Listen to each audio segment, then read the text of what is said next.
जय हिंद सभा में उपस्थित सभी सम्मानित कार्यकर्ता बंधुओं, बहुत ही सम्मानित पदाधिकारी साथियों, भाइयों बहनों और मंच पर उपस्थित प्रदेश कांग्रेस कमेटी के सम्मानित अध्यक्ष भाई महेश गौड़ जी, हमारे बहुत ही सम्मानित, बहुत ही कर्मठ हमारे मुख्यमंत्री जी सम्मानित श्री रेवंत रेड्डी जी, हमारे बीच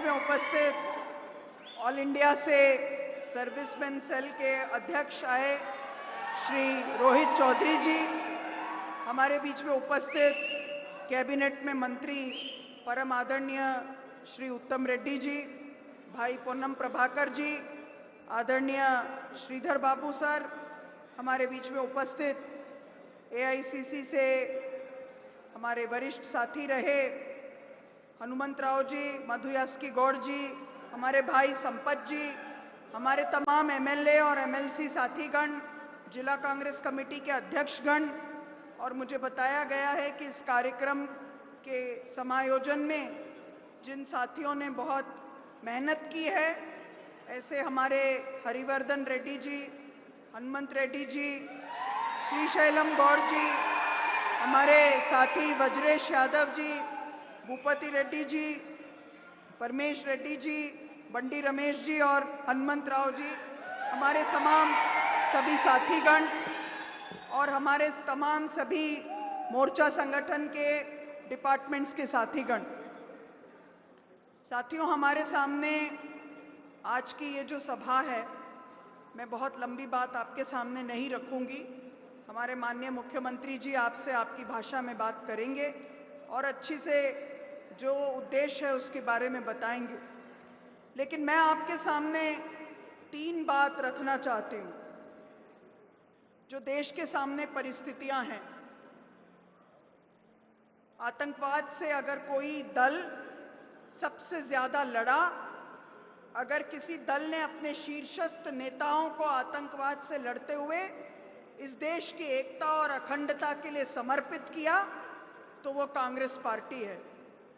चाहे शहादत इंदिरा जी की हो, चाहे अपने सीने में 36 गोलियां झेलने की बात हो, चाहे स्वर्गीय नेता राजीव जी की बात हो, चाहे हमारे पंजाब के उस वक्त के मुख्यमंत्री सरदार बेअंत सिंह की और हितेश्वर साइकिया जी जो असम के मुख्यमंत्री थे उनकी बात हो, ये सब वो शीर्ष नेता हैं जिन्होंने इस देश को इकट्ठा रखने के लिए अपने प्राणों का बलिदान दिया।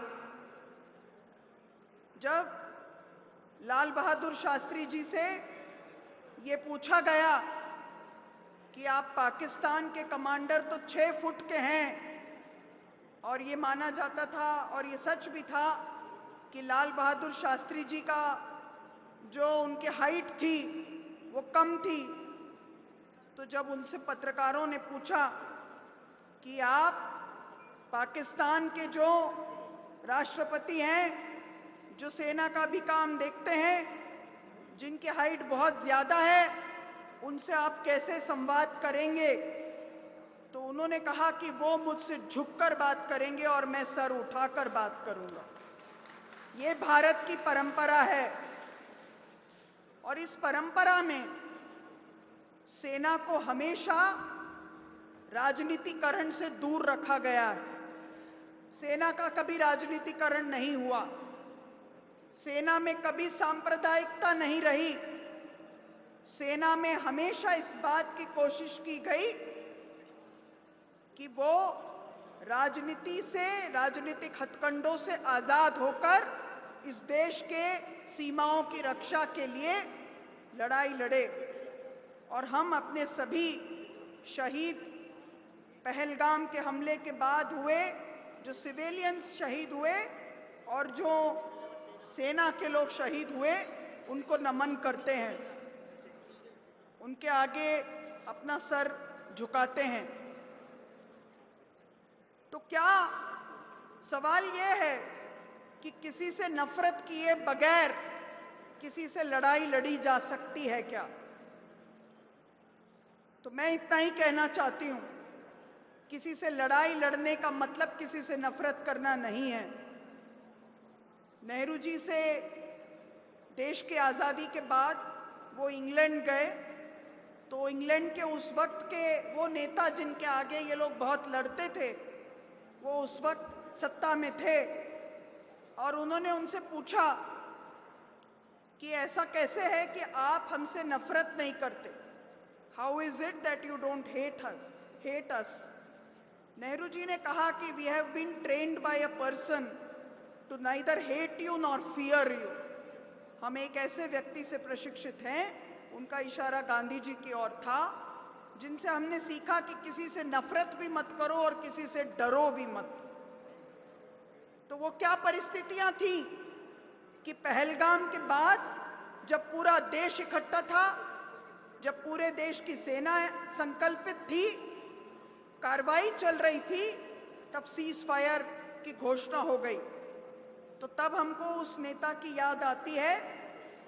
इतिहास रचने वाले बहुत से नेता होंगे, लेकिन दुनिया का भूगोल बदलने वाली नेता स्वर्गीय इंदिरा जी थी, जिन्होंने हमारा पड़ोस का भूगोल बदलकर हमको दिया। तो ये जो आज कोशिश हो रही है, तो हमारे सामने सवाल है, वो आतंकवादी अब तक पकड़े क्यों नहीं गए? ऐसा कैसे हुआ कि उन आतंकवादियों को हम लोग आज तक उनकी कोई खोज खबर नहीं ले पाए? जब हमारी पूरी सेना लड़ने के लिए तैयार थी, तो ऐसा कैसे हुआ कि हम किसी दूसरे मुल्क के दबाव में आकर हमने सीज फायर किया? तो इंदिरा जी की याद आती है, जिन्होंने 71 की लड़ाई में सामने से जब फ्लीट 7 भेजने की धमकी मिली, तो भी वो उसके आगे झुकी नहीं, अमेरिकी चौधराहट के सामने झुकी नहीं, और उन्होंने किसी और की चौधरी होने को स्वीकार नहीं किया, और अपने आप को झुकाए बगैर एक इतिहास की रचना की। तो आज हम आखिरी बात इतना ही कहना चाहते हैं कि इन्होंने व्योमिका जी और बहन सोफिया जी को आगे रखकर पूरी बात रखी। इनको विश्वास रहा हो या ना रहा हो, देश की गंगा जमनी तहजीब पर हमको विश्वास है कि इस देश के लिए अल्बर्ट एक्का ने अपनी शहादत दी है, तो अब्दुल हमीद ने भी शहादत दी है, और उन दोनों को परमवीर चक्र मिला है। परमवीर चक्र सोमनाथ शर्मा को भी मिला है। और भारत इस इतिहास को याद रखता है कि यहां अगर राम प्रसाद बिस्मिल में शहादत दी है, तो अशफाकुल्ला खान ने भी शहादत दी है। यह वही देश है जहां पर हमको विश्वास है कि हमारा जो सद्भाव का रास्ता है, सांप्रदायिक सद्भाव का रास्ता, वो इस देश को इकट्ठा रखने का रास्ता है, और वही हमारे देश को, उसकी सरहदों को ऊंचा बनाता है। और हमें पूरा विश्वास है कि आने वाले समय में इस देश के नागरिक एक होकर न इस सेना के सांप्रदायिकरण को स्वीकार कर सकते हैं, न ही हमारी सरहदों को जो लोग मिटाने की कोशिश करते हैं, उनके मंसूबों को कभी कामयाब होने देंगे। हमें पूरा विश्वास है कि इस देश की सरहद को इकट्ठा रखने के लिए हमारे देश के लोग आगे बढ़ चढ़कर जो मेहनत करते हैं, जो अपना खून पसीना बहाते हैं, उस परंपरा को जिंदा रखेंगे। लेकिन इन हुक्मरानों को सवाल का जवाब तो देना पड़ेगा कि वो क्या परिस्थितियां थी कि उन्होंने घुटने टेके। वो क्या परिस्थितियां थी कि आज तक माननीय प्रधानमंत्री जी को समय नहीं मिला कि जम्मू में, पुंछ में, जहां जहां पर फायरिंग में बहुत आम लोग, छोटे छोटे बच्चे असमय चले गए, उनका आंसू पोंछने के लिए अगर कोई गया तो वो राहुल गांधी है, वो नरेंद्र मोदी जी नहीं गए। ये उनको अपने मन की बात में जरूर बताना चाहिए कि उनके पास उसके लिए समय क्यों नहीं था। साथियों, क्योंकि ये देश का किसका सवाल था, पूरा विपक्ष एक साथ आया। पूरे विपक्ष ने चाहा कि पूरा देश इकट्ठा होकर लड़े, लेकिन उसका भी अगर कोई राजनीतिक उपयोग होता है तो हमारे सामने सवाल उठता है। वो मंत्री जो ये कहते हैं सोफिया के लिए कि ये तो उन्हीं की बहन थी, उनको उनके विचार पर अफसोस करना बनता है। कि ये कैसी मानसिकता है कि जो इस देश के लिए आगे बढ़कर बहनें लड़ाई लड़ने के लिए आए, उनको हम आतंकवादियों के साथ अगर जोड़कर देखते हैं तो इससे ज्यादा शर्मिंदगी की और कोई बात नहीं हो सकती।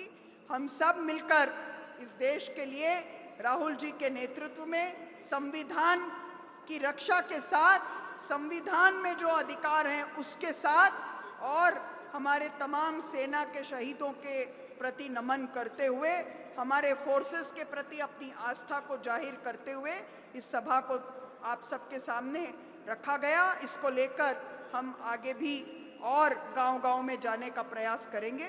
बहुत बहुत धन्यवाद। जय हिंद, जय भारत, जय जगत। తెలంగాణ ప్రజల యొక్క అభిమాన నాయకుడు, ప్రజల కోసం నిరంతరం పోరాటం చేసినటువంటి నాయకుడు, మన అందరి ప్రియతమ నాయకుడు, ప్రియతమ ముఖ్యమంత్రి యనుమల రేవంత్ రెడ్డి గారిని మాట్లాడాల్సిందిగా కోరుతా ఉన్నాను.